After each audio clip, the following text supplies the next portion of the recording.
if I lay down and I play dead and I stay dead, maybe you'll get sick of being the monster out of my head, under my bed.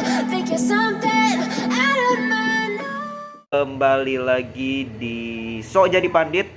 Kali ini gue kembali dengan pembahasan review beberapa pertandingan Boxing Day Premier League yang sudah berlangsung tadi malam. Ada beberapa pertandingan yang cukup menarik. Kita mulai dulu dari Tottenham Hotspur melawan Brentford.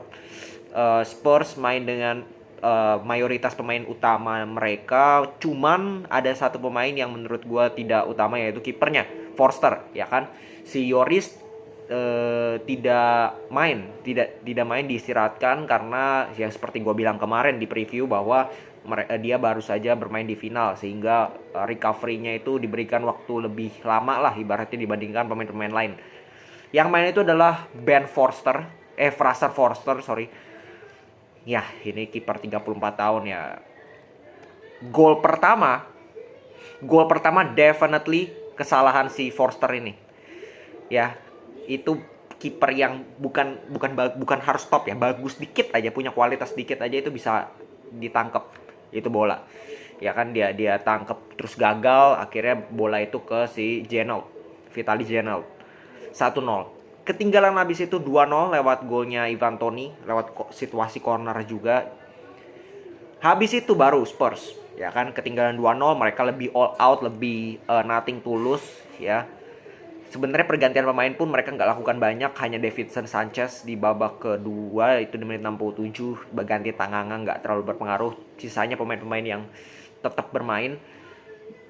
Mereka bermain jauh lebih pragmatis ya, setelah ketinggalan mereka harus incar gol, sehingga lahirlah 1-2 dan akhirnya 2-2. Højbjerg bisa cetak gol di menit 71.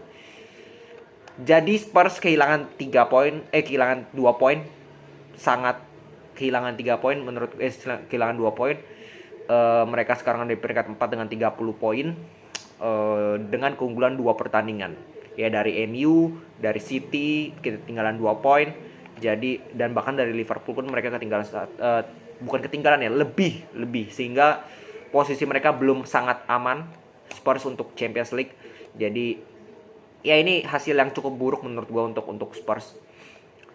Terus kita ke next, itu ada Fulham 3-0 lawan Crystal Palace. Wolves, ini duel degradasi kemarin. Wolves itu peringkat 20 loh, bisa ngalahin Everton yang peringkat 17. Jadi Wolves naik ke peringkat 18, terus Everton peringkat 17, beda 1 poin.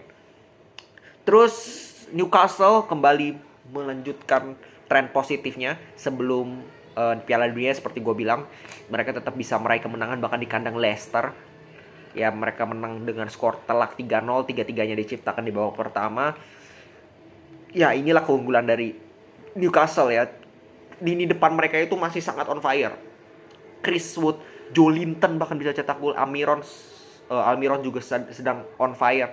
Jadi mereka ciptakan 1 peluang bisa 1 gol. Itu Newcastle musim ini. Jadi ya, kita tunggu aja sampai kapan nih Newcastle bisa menampilkan permainan seperti ini.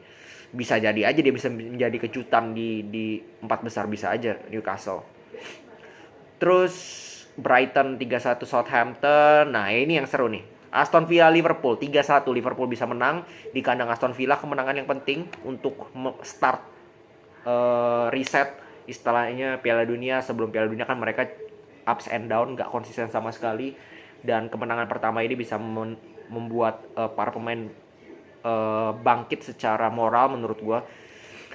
Liverpool main dengan 4-3-3 seperti biasa. Robertson, Van Dijk, Matip, Arnold, Becker. Di tengah ada Henderson, Fabinho, Thiago, inti. Di depan Nunes, Salah, dan juga Oxlade. Oxlade dimainkan loh, saking gak ada pemainnya Liverpool. Nah, sedangkan Aston Villa main dengan 4-4-2. Buendia, McGinn, Luis, dan Kamara di tengah. Lucas Digne, Tyrell Mings, Konsa, dan juga Young di belakang, dan Olsen kiper. Di depan itu Watkins dan juga Bailey. Gimana jalannya pertandingan ya, Liverpool cukup mengambil inisiatif di babak pertama. Mereka kelihatan ngegas banget, sehingga dapat gol cepat di menit 5. Mohamed Salah itu kan situasi corner juga ya, Andrew Robertson melakukan umpan kepada Salah, terus dapat gol di menit 37, unggul 2-0. Intensitas itu menurun kalau gue bilang ya, intensitas itu menurun terutama di babak kedua, sehingga Aston Villa memanfaatkan momentum itu untuk bisa melakukan lebih agresif lah ibaratnya, intensitasnya lebih dinaikkan oleh Aston Villa, sehingga mereka dapat 1 gol dari Oli Watkins. Habis itu Liverpool, si Klopp mengganti 4 pemain, Naby Keita masuk, Elliot masuk, Joe Gomez masuk, dan juga siapa ini, Bajcetic nih, pemain muda ya, Bajcetic.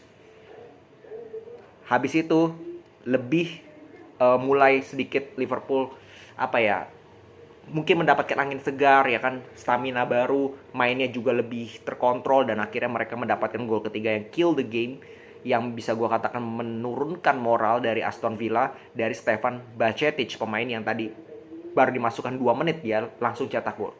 Jadi Liverpool sangat layak menang, murni dari kesolidan mereka, dan semoga ya gue bilang mereka bangkit lagi setelah kemarin terseok-seok sebelum Piala Dunia. Minimal sampai paruh musim ini berakhir, mereka harus tunjukkan performa mereka meningkat. Itu yang penting kalau menurut gue.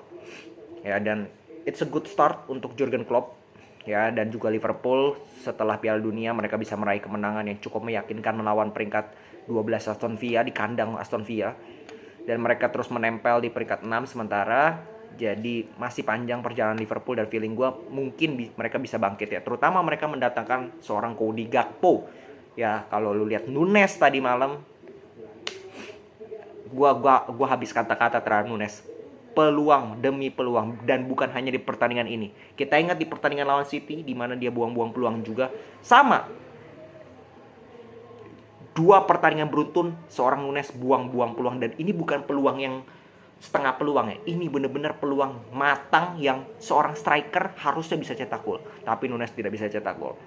Ya, jadi sangat buruk lah penampilan dari Nunes, dan melihat penampilan Nunes tentu saja Cody Gakpo menjadi salah satu solusi yang menurut gua bisa bermanfaat sekali untuk Liverpool, karena pemain-pemain kayak Luis Diaz, Jota, bahkan Firmino pun cedera ya. Itu sangat membuat Klopp pun pusing di lini depan. Jadi Cody Gakpo menurut gua sangat layak, dan keputusan yang sangat tepat dari manajemen dari Liverpool mendatangkan seorang Cody Gakpo. Yang terakhir, Arsenal 3-1 melawan West Ham. Arsenal juga tetap memperkuat posisi mereka di puncak klasemen sementara dengan 40 poin, beda 7 poin. Ya, beda 7 poin dari Newcastle. Jadi dan beda 8 poin dengan Manchester City, dengan kategori Manchester City punya 1 tabungan lebih banyak daripada 1 tabungan pertandingan daripada Arsenal. Jadi kalau City menang 1 pertandingan itu, poinnya cuma beda 5 dengan Arsenal. Arsenal pun main dengan 4-3-3, praktis pemain inti semua yang main. Ben White, Saliba, Ramsdale, Gabriel, Tierney, Granit Xhaka, Partey, Odegaard di depan, Martinelli, Saka, dan juga Nketiah karena Gabjes kan cedera. Nah, yang menjadi permasalahan adalah ya kehilangan Gabjes itu menurut gue cukup berpengaruh, karena Nketiah gue melihat ya prospeknya itu sangat stuck gitu. Dia bisa cetak gol di menit terakhir ya 69, which is kill the game sama kayak Liverpool tadi, tapi secara permainan ya itu sangat buruk ya menurut gue. Jadi comeback yang luar biasa, mereka ketinggalan 1-0 dari penalti, sangat layak penalti. Ben Rahma cetak 1 gol. Habis itu di babak kedua justru Arsenal yang lebih ngegas, dan mereka memanfaatkan benar-benar atmosfer stadion, pendukung mereka yang sangat luar biasa. Mereka manfaatkan itu, mental mereka kuat sekali. Gue lihat pemain-pemain muda ini tidak mudah goyah ya. Mereka tertinggal 1-0, at least West Ham lebih bertahan, lebih parkir bus, tapi mereka tetap bisa untuk menembus lini pertahanan West Ham yang sangat kuat. Jadi gue sangat salut dengan permainan dari Arsenal di pertandingan kemarin. Mereka pun ciptakan banyak peluang, 16 shots, 3 big chances, hanya 1 yang gagal, 2-nya berhasil jadi gol. Ya, jadi efektivitas. Kembali lagi kunci dari permainan Arsenal adalah efektivitas, dan pemain-pemain sekarang pun pemain-pemain mudanya sangat luar biasa. Odegaard main luar biasa sekali tadi malam, cetak 2 assist. Ya, Xhaka pun main luar biasa, cetak 1 assist. Martinelli cetak gol keren dari sudut sempit ya. Saka pun demikian, dan Nketiah ya yang penting dia cetak gol ya. Oke, segitu dulu mungkin review dari Boxing Day. Besok itu masih ada pertandingan yang cukup seru, Chelsea dan juga MU ya. Jadi kita lihat nanti seperti apa, dan lusa ada Manchester City. Oke, segitu dulu dari gua. Salam sepak bola.